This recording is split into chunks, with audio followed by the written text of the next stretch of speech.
Hello friends, welcome to லாவன்ஸ் kitchen and craft. இன்றைக்கி நம்ம என்ன பார்க்க போகிறோம் அப்படின்னா, குழந்தைங்கள்லேருந்து பெரியவங்க வரைக்கும் எல்லாருக்குமே சளி தொந்தரவு அதிகமாக இருக்கும்.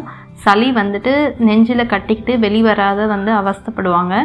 அந்த மாதிரி இருக்கிறவங்களுக்கு இப்போ நான் சொல்கிற ரெமெடி செஞ்சீங்க அப்படின்னா சளி மோஷன் வழியாவோ இல்லை வாந்தியாவோ வெளியேறிடும். நீங்கள் நான் சொல்கிற மாதிரி செஞ்சு இதை குடித்த உடனேவே வாந்தியாக வெளியில் வந்துடும்.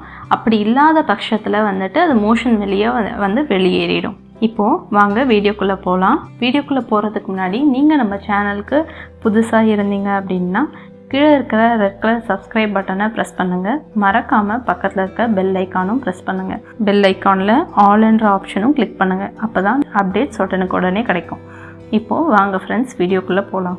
இப்போது குழந்தைங்கள்லேருந்து பெரியவங்க வரைக்கும் எல்லாருக்குமே சளி தொந்தரவு அதிகமாக இருக்கும். அதுவும் குழந்தைங்களுக்கு சளி இருந்துச்சு அப்படின்னா அது வெளிவராத உள்ளேயே இருக்கும். அவங்களுக்கு அந்த வெளியில் எடுக்கிறதுக்கும் அவங்களுக்கு தெரியாது. ரொம்ப குழந்தைங்களுக்கு அந்த ப்ராப்ளம் அதிகமாக இருக்கும். சளி உள்ளே இருந்தாலும் ரொம்ப பிரச்சனை. அதை எப்படி வெளிக்கொண்டு வரலான்னு பார்ப்போம். அதுக்கு நான் இப்போ இந்த இலையை யூஸ் பண்ண போகிறேன். இது உங்களுக்கு நிறைய பேர் நீங்கள் பார்த்துருப்பீங்க, உங்கள் வீட்டுக்கிட்டேவே இருக்கும். இது குப்பைமேனி இலை உங்கள் வீட்டுக்கிட்ட இருக்கும். நீங்கள் வீட்டில் தோட்டம் இருந்ததுன்னா அங்கேயும் முளைச்சிருக்கும். அதே சமயத்தில் தொட்டிக்கிட்டே இருந்தாலும் அதுலேயுமே தானாகவே இது முளைச்சி வரும். உங்கள் வீட்டுக்கிட்ட ஓரங்கள்லாம் பார்த்தீங்கன்னா அங்கங்கே நீங்கள் பார்ப்பீங்க. இந்த குப்பைமேனி இலையை நிறைய மருத்துவ குணங்கள் இருக்குது. நிறைய விஷயத்துக்கு யூஸ் பண்ணுவாங்க. அவ்வளோ நல்ல விஷயம். இதுக்கு நிறைய மருத்துவ குணங்கள் இதுக்கு நிறைய இருக்குது. இப்போது இந்த குப்பைமேனி இலை எப்படி யூஸ் பண்ணலான்னு பார்ப்போம். இந்த குப்பைமேனி இலையை சாறு எடுத்து குடிச்சிங்க அப்படின்னா குழந்தைங்களுக்கு நெஞ்சில் இருக்க சளி வாந்தியாக வெளியாகிடும். அதே சமயத்தில் பெரியவங்களும் அதை மாதிரி குடிக்கலாம். இப்போது இந்த குப்பைமேனி இலை நம்ம தெரு ஓரத்தில் வாசலில் அப்படிலாம் தான் இருக்கும் இல்லையா? அப்போ இதை எடுத்து நீங்கள் நல்லா அலசிக்கோங்க தண்ணியில். அலசிட்டு இப்போ இந்த இலையை மட்டும் நீங்கள் எடுத்துக்கணும். இந்த இலையை மட்டும் இந்த மாதிரி இனிக்கி எடுத்துக்கோங்க. நீங்கள் குப்பைமேனி இலை எடுத்து யூஸ் பண்ணுறீங்க அப்படின்னா உங்களுக்கு தெரியும்னா ஓகே. அப்படி தெரியலை அப்படின்னா நீங்கள் எடுக்கிறீங்கன்னா உங்கள் வீட்டில் இருக்க பெரியவங்கக்கிட்டேயோ யார்கிட்டையாவது அது கன்ஃபார்ம் பண்ணிக்கோங்க, குப்பைமேனி இலையை தானான்னு சொல்லிட்டு. தெரியாமல் வேறு ஏதாவது இலையை மாற்றி போட்டுறக்கூடாது. அதில் அடையாளத்துக்கு இப்படி பாருங்கள், இந்த மாதிரி பூவாக இருக்கும். அதனோட இலையும் இந்த மாதிரி இருக்கும். இப்போது இந்த குப்பைமேனி இலையை கூட இந்த மாதிரி லேசாக உப்பு வச்சு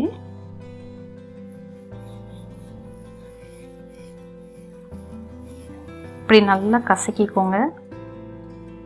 இந்த இலையோட லேசாக தண்ணி விட்டு இப்படி கசக்கி எடுத்துக்கோங்க. இப்போது இந்த மாதிரி சாறு வந்துடுச்சு பாருங்கள். இந்த மாதிரி சாறு எடுத்தாச்சு. இதை இந்த மாதிரி ஒரு சங்குக்கு மாற்றிக்கோங்க. இப்போது 7 மாதத்துலேருந்து 8 மாதம் குழந்தைங்க இருந்தாங்க அப்படின்னா அவங்களுக்கு அரை சங்கு தான் கொடுக்கணும். 1 வயசு குழந்தைங்க அப்படின்னா ஒரு அரை சங்குலேருந்து 3/4 சங்கு வரைக்கும் கொடுக்கலாம். அதுக்கப்புறம் 2 வயசு மேலே இருக்கிற குழந்தைங்க அப்படின்னா 1 சங்குக்கு மேலே 1.5 சங்கு அந்த மாதிரி கொடுக்கலாம். இந்த குப்பைமேனி இலையை இந்த மாதிரி சாறு எடுத்து, முக்கியமானது உப்பு வச்சு கசக்கி தான் எடுக்கணும். அப்படி இல்லை உங்களுக்கு கசக்க வரல அப்படின்னா மிக்சியில் ஒரு கைப்பிடி அளவு போட்டு அதில் கல்லுப்பு போட்டு நல்லா அரைச்சி அதில் சாறை எடுத்து அந்த சாறையும் நம்ம எடுத்துக்கலாம். குழந்தைங்களுக்கு இது வெறும் வயிற்றில் கொடுக்கணும். கொடுத்தீங்க அப்படின்னா உடனே வாந்தி ஆகிடும். கொடுத்த உடனேவே வாந்தி எடுத்துருவாங்க. அதில் சளிலாம் வெளியில் வந்துடும். ரொம்ப முக்கியமானது, குப்பைமேனி இலை சூடுன்னு சொல்லுவாங்க. அதனால் 1 முறை இல்லை 2 முறைக்கு மேலே நீங்கள் கொடுக்கவே கூடாது கண்டிப்பாக. அப்படி கொடுத்தீங்க அப்படின்னா குழந்தைங்களுக்கு வாய், வயிறுலாம், தொண்டைலாம் புண்ணாயிடும். அதனால் கவனமாக இருக்கணும். அதிகமாக கொடுக்கக்கூடாது. 1 முறை கொடுக்கலாம். அப்படி இல்லைன்னா 2 முறை.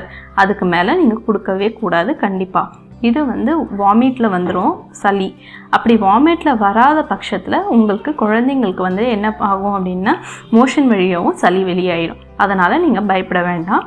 ஆனால் 1 முறை இல்லை 2 முறை இது மாதிரி மட்டும்தான் நீங்கள் கொடுக்கணும் கண்டிப்பாக. அதுக்கு மேலே கொடுக்கவே கூடாது. அளவும் ரொம்ப அதிகமாக கொடுக்கக்கூடாது. குழந்தைங்களுக்கு சளி வெளியேறதுக்கு நீங்கள் ஹாஸ்பிட்டல் போனீங்க அப்படின்னா அலோபதியில் மருந்து கொடுப்பாங்க. குழந்தைங்களுக்கு சளி ஒன்று வாமிட்டில் வெளியில் வர மாதிரியும் ஒரு பவுடர் மருந்து மாதிரி கொடுப்பாங்க பாருங்கள். ஒன்று வாமிட்டில் வெளியாகிற மாதிரி கொடுப்பாங்க. அப்படி இல்லை அப்படின்னா அது லூஸ் மோஷனாக போகும். இப்போ குழந்தைங்களுக்கு சளிக்கு நம்ம ஹாஸ்பிட்டல் போனோம் அப்படின்னா மருந்து வாங்கிட்டு வந்து மருந்து கொடுக்கும்போது லூஸ் மோஷனாக போகும். அந்த லூஸ் மோஷனில் குழந்தைங்களுக்கு சளியாக போகும். அப்படி தான் வந்து குழந்தைங்களுக்கு வெளியெடுக்க முடியும். அதனால் இது வந்து குப்பைமேனி இலை வந்து ரொம்ப வந்து யூஸ்ஃபுல்லானது. இதேமாரி பெரியவங்களுக்கு இருந்தது அப்படின்னாலும் இது 20 ml 30 ml வரைக்கும் நீங்கள் வந்துட்டு பெரியவங்களும் குடிக்கலாம். முக்கியமான விஷயம், பெரியவங்களாக இருந்தாலும் குழந்தைங்களாக இருந்தாலும் ஒரு முறை அப்படி இல்லைன்னா 2 முறை அது மட்டும்தான் குடிக்கணும். குடித்த உடனே வாந்தி ஆகிடும். வாந்தியில் சளிலாம் வந்துடும். இது கண்டிப்பாக உங்களுக்கு யூஸ்ஃபுல்லாக இருக்கும். நீங்களும் உங்கள் வீட்டில் ட்ரை பண்ணி பாருங்கள் குழந்தைங்களுக்கு. இந்த வீடியோ கண்டிப்பாக உங்களுக்கு யூஸ்ஃபுல்லாக இருக்கும்னு நினைக்கிறேன். இந்த வீடியோ உங்களுக்கு பிடிச்சிருந்தது அப்படின்னா லைக் பண்ணுங்கள், ஷேர் பண்ணுங்கள். அண்ட் இது வரைக்கும் நம்ம சேனலை சப்ஸ்கிரைப் பண்ணாதவங்க சப்ஸ்கிரைப் பண்ணுங்கள். இந்த வீடியோ எப்படி இருந்ததுன்ற உங்கள் ஃபீட்பேக்கை கமெண்ட் செக்ஷனில் கமெண்ட் பண்ணுங்கள். Thank you friends.